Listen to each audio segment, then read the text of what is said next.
Hey guys. Welcome back to Bunga's Custom Bikes. Today we are working on dent removal with a spot welder. So stay tuned and check it out. Stay tuned. Stay tuned. So today we are back working on the Triumph Thruxton, and we're going to get some dents out of that fuel tank before we paint it. Obviously you guys saw the video before where I just used Bondo to cover up some small dents. In this case, a lot of these dents are really deep, so we have to actually pull them out and remove them. So for that, we're going to be using this spot welder. So this is just a little Amazon special. It is the Pro Spot.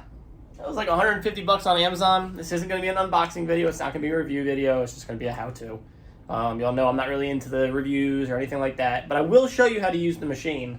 And then I'm also going to show you the prep work in getting anything ready for spot weld dent removal. As always, if you have not yet, please like and subscribe to the channel. It helps out a lot. But let's get to work. So as with anything in motorcycle repair, prep work is always key. So in removing dents, the prep work we got to do is we got to get it down to bare metal where the dents are.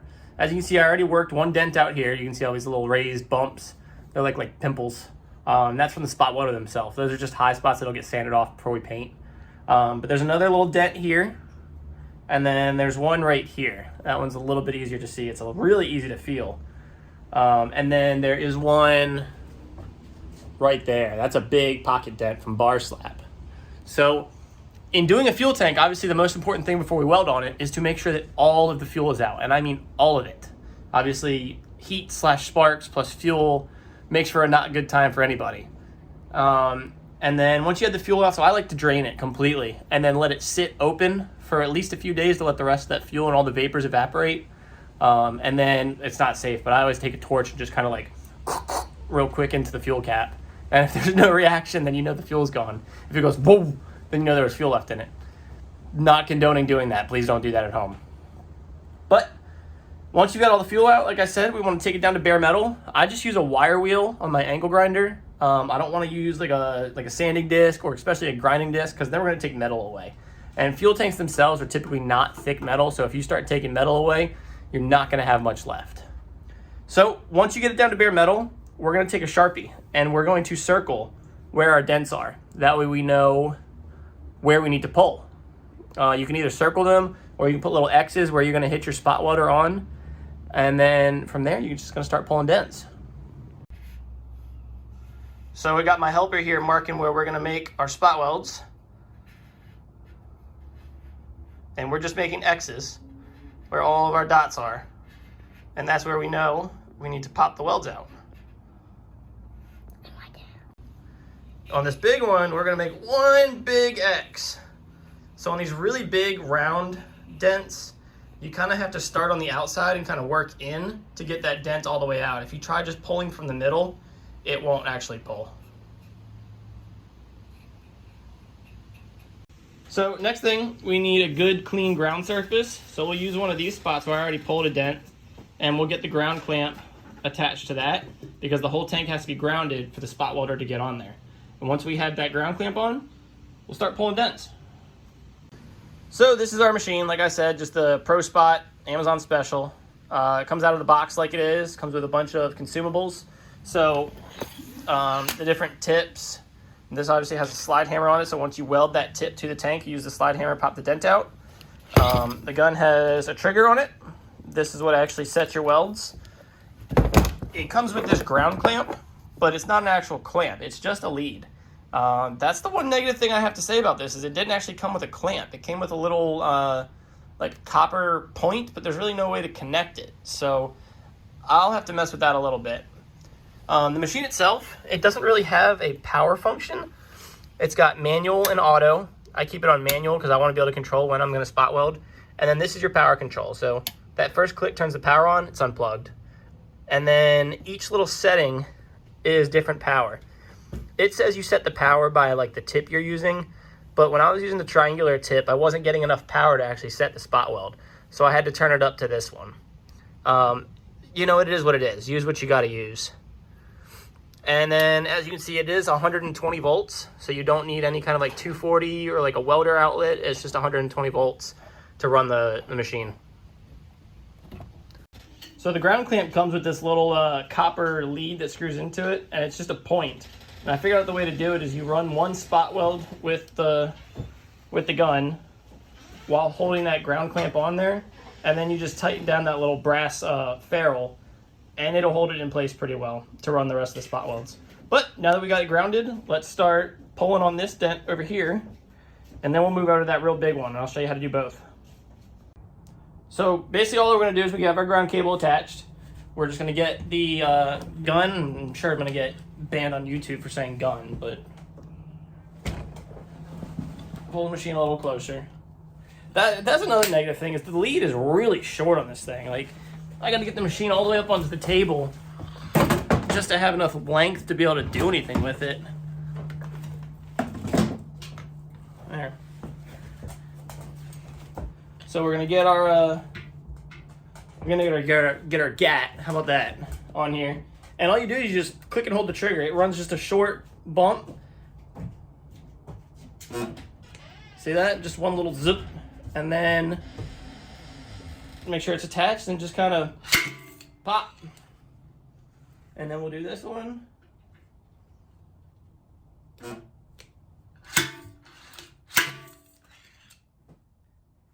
So you got to kind of be careful when you pop it. You can do two if you really want to.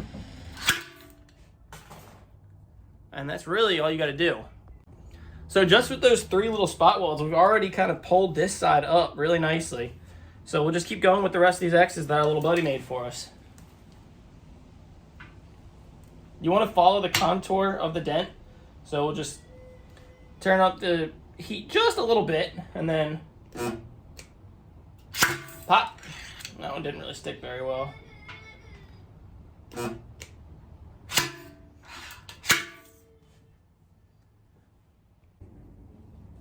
And we'll just kind of keep coming along.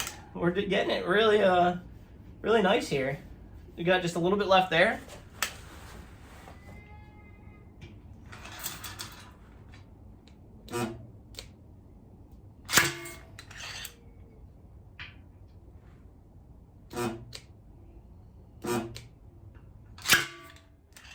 It is kind of funny. I can run the welder in here with no problems, but when I run this, it dims the lights. And so we still got a little bit of a dent there. For whatever reason, it's just not really sticking that well. And I think it's just because this tip is wearing out. So the cool thing is, because it's a triangle tip, we can unscrew this bolt right here and flip it around. But I think we're all right if we just kind of keep rolling through it.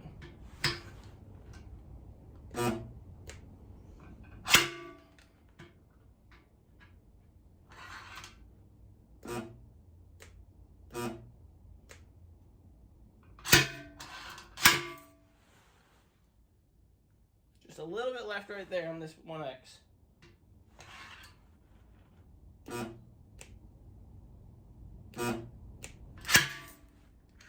Good thing we're painting this. Yeah, obviously if you scratch the tank, you know, it's okay because you've already brought it down to bare metal. But, you know, if you don't plan on painting it, be a little more careful. Woo! That was new. Yeesh. I guess I didn't have a good contact on that one. There we go. All right. And that dent is as good as it's going to be.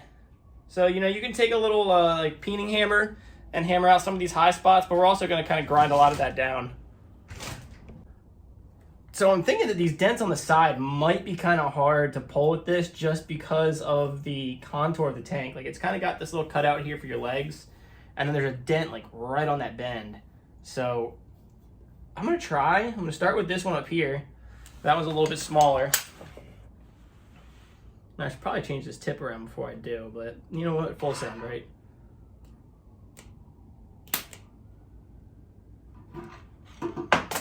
Yeah, no, we need to change the tip.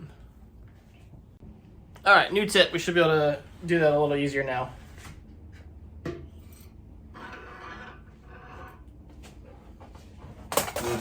There we go. Yeah, this little dent, I don't think it's really going to pop out.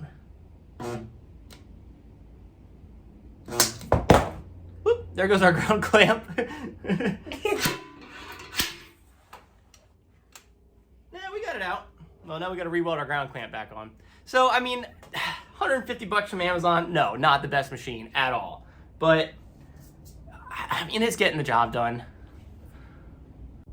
So in the process of pulling out this side dent, I gave it some really big high spots. The dent's out, but I made some, really big pimples. So if you don't have like a body hammer, which is like, it's got a real fine point on it and it's got a real flat face, just a small, this is like a 2-ounce framing hammer, and like a punch or a draw, get it right on the top of that high spot, and then just kind of give it just little taps. We don't want to re-dent the tank, but we want to flatten that out again. Because we're going to sand.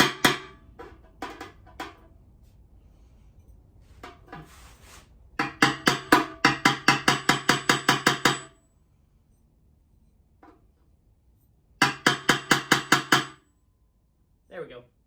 Just so you can feel it flush with your hand. Some people will set up real big, like kind of a... Yeah, there we go. That's much better. Some people will set up real big like lights so you can really see like the contours and all that of the tank, but I just don't really see the need to do all that. We got one little bit here I still need to pull out, so let's do that real quick. Where was it? Right there. This one's really tricky because it's right on the contour, like the natural contour of the tank.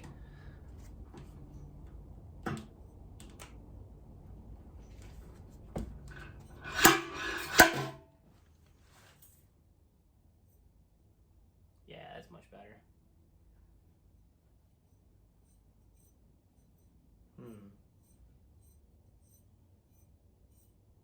Yeah, that's much better. All right, let's move on to that real bulbous one on the other side. We'll show you how to work that one out. All right, so now we're going to work on this one. If you can't tell, this one's really deep. It's probably like 3/8 of an inch deep. It's really deep in there. So we want to start on the outside and kind of just start slowly working it out. We're not going to, make this full X, but we're just going to slowly pull it out, especially because it's on a round part of the tank too. So you've kind of seen how I do it, so I'll probably just put it on time lapse and just pop, pop, pop, pop, pop, pop, pop, pop, and then I'll show you the result at the end.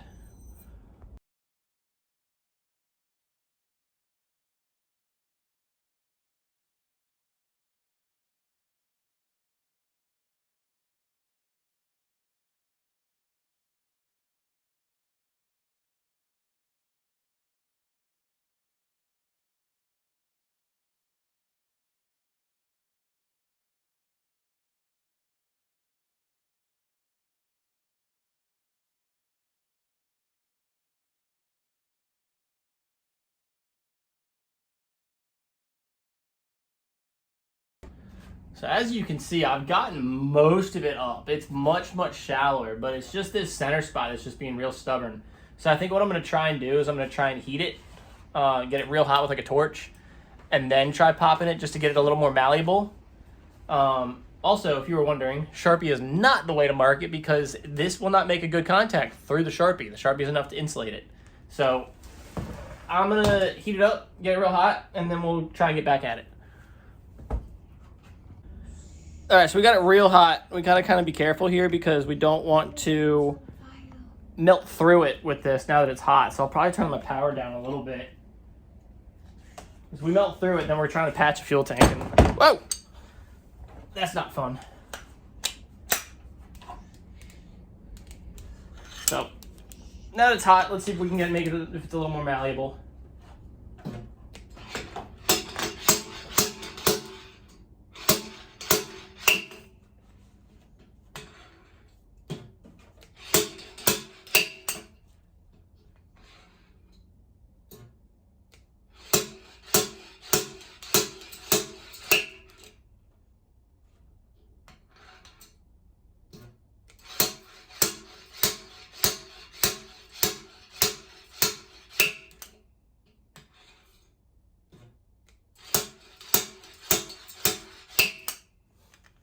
So it would seem that that is in fact the trick for stubborn ones, is to get it real hot and then start pulling it. So let me heat it again.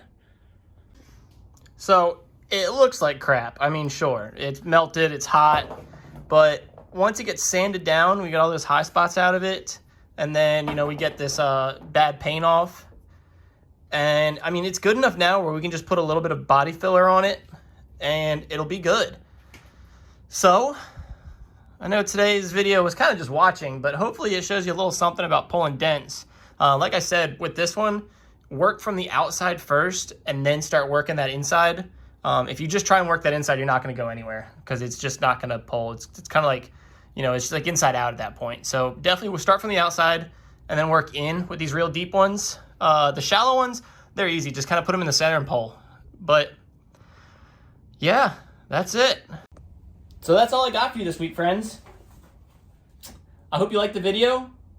And as always, stay riding, friends. Stay riding, friends. That's right. Thanks, guys.